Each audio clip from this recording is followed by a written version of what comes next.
fuel on board and passengers. Okay, we have 69 passengers and fuel on board is 11.2. Roger.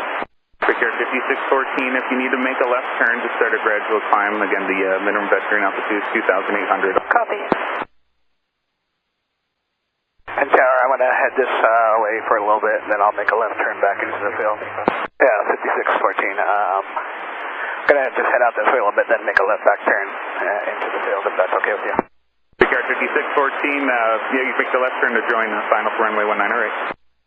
Alright, Tower, Brickyard 5614, we're turning in now.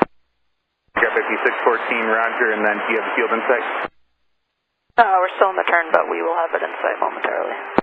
Roger, Brickyard 5614, runway 19 right, cleared to land, wind is 200 at 10. Clear to land, 19 right.